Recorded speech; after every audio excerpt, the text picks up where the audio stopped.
Hi, I'm Claudia Flanzo-Lamascola from What's Cooking Italian Cuisine, and today I want to make something that's very, very delicious with using Nutella or melted chocolate if you don't have Nutella.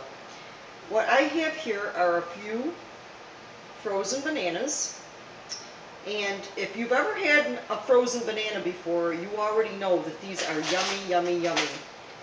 And unfortunately, they are a little bit messier to make when you're using Nutella. So I'm going to show you a few things that I've learned along the way that will make it a little easier. First of all, what I would do is I would take a wooden pick, and usually I use the ones that actually are called mini skewers, so that these usually are used on the grill.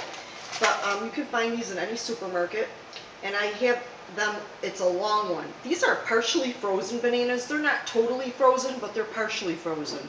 Now when you're going to be using your Nutella, for those of you that don't know what this is, you want to make sure that this is fresh.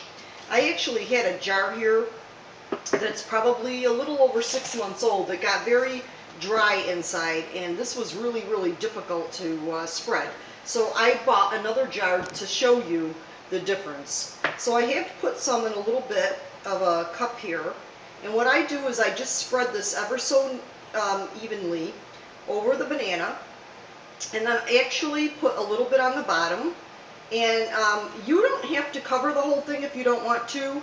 A lot of people like to leave the front of it so that you can see what it actually is, but I like to cover the whole thing, and that's what we're going to do right now. And after I get done with that, I'm going to put it on a parchment lined cookie sheet. Wax paper usually still makes it stick, so this is parchment paper, and so you can see that the top is still exposed. You can actually still cover that with a little bit more if you like, and it's not exactly going to be perfect. I can tell you that it's a little bit messier than just dipping chocolate in a banana and then freezing it. So I put a little bit on top, and a couple of things that you can do. This is at room temperature. Some people I've read that have put it in the microwave for like 10 seconds or 20 seconds. I don't have much luck with that. When I put it in the microwave, it usually gets drier and it does not work well. And as you can see, even with the frozen banana, it's a little bit harder to move around.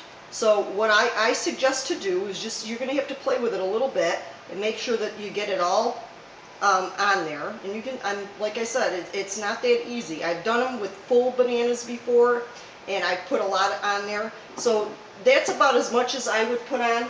And with this one, I think I'll put some chopped, these are hazelnuts. You can put coconut, graham cracker, anything that your family likes.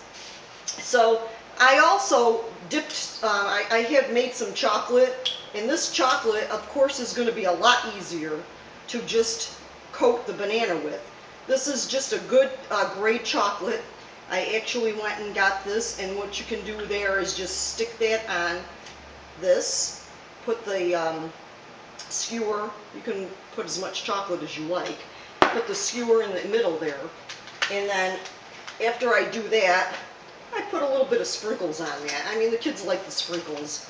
It's just a fun way to make some chocolate covered bananas. As you can see, I still have several over here, and I think that as they're frozen solid, it's a little bit easier to make these. And the chocolate does stick very nicely, regular melting chocolate. But I can tell you that the Nutella is the favorite in the house, that everybody loves the Nutella, and I usually just stick to making them with the Nutella. It's a little bit harder. You can't do it with a spoon. You do have to spread it. I've tried even mixing a little bit of melted chocolate with that. It comes out okay, but it's still sticky and it's still harder to spread. And it's okay because it's still going to taste wonderful. So just so you can see, we can make them, like I said, with coconut, chopped graham cracker. You can put Oreo cookie crumbs, any type of cookie you would like. I've done them with Nutter Butters before. The kids love them. And then what you want to do is keep them frozen. Before you're going to serve these, you're going to want to keep them frozen. And this is what they look like when they're frozen. So if you have never tried that, and I left the front open for you just so you can see how that would look after they're solid. And what a great treat these are for the kids. So if you have never made these before, make sure that you try these just once, because if you're a Nutella lover, you can see, yeah, it's not as exactly perfectly smooth as the regular melting chocolate, which is right here, but the Nutella is a little bumpier, and with the crushed hazelnuts, it's just outstanding. So you see how fast that is, and what a delicious treat for the kids after school. Perfect timing for this time of the year. It's a cool treat, it's summer, and then going back to school, it's a nice little treat for them, and it's quick. So that's it for today. I'm Claudia from What's Cooking Italian Cuisine, and there you have it, Nutella covered frozen bananas. What a great, great treat for your kids and family. Signing off, bon appetit. I am glad you were able to visit here today. And come back soon. We always love to have you.